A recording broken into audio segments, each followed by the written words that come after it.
आसंता मास 10 तारिख रु 12 तारिख पर्यंत 3 दिन धरी प्रसिद्ध हरिशंकर बैसाखी मेला पाई आज हरिशंकर स्थित टीआरसी कक्ष पाटनागढ़ देवतर अधिकारी तथा उपजिलापाल सुनील कुमार मेहर अध्यक्षतार एक बैठक अनुष्ठित होता।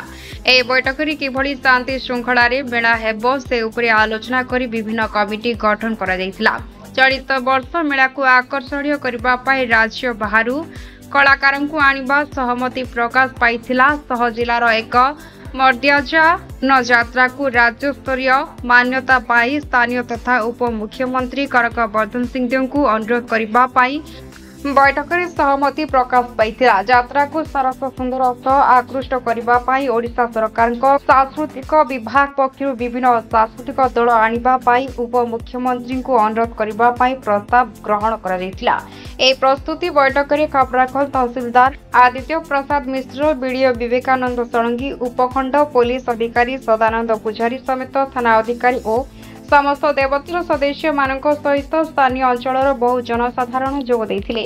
पाटनागढ़ पाटना समाचार। चलित वर्ष जो आमर बैशाख मेला मे मासर द्वितीय सप्ताह अनुष्ठित होबार अच्छी से आज गोटे प्रस्तुति बैठक कराइला।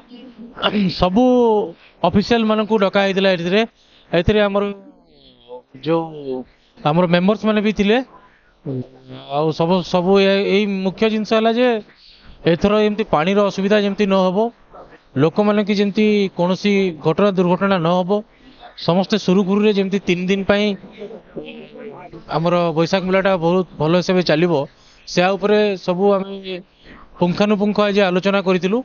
सबू डिपार्टमेंट आमर अधिकारी थिले, आमर जो मेंबर्स माने भी थिले से माने बहुत मतामत देइथिले। विभिन्न आम कमिटी माने बनईचु जो कमिटी माने पृथक पृथक भाव में विभिन्न कार्य गुड़ को तदारख करेंगे। तो समस्त सहयोग रे ए चलित वर्षर आमर बैशाख मेलाटा बहुत शांति श्रृंखला और उल्लासर सहित हम बोली आम आशा करूँ। एथर आम 3 दिन पर्यंत करने विचार करूँ।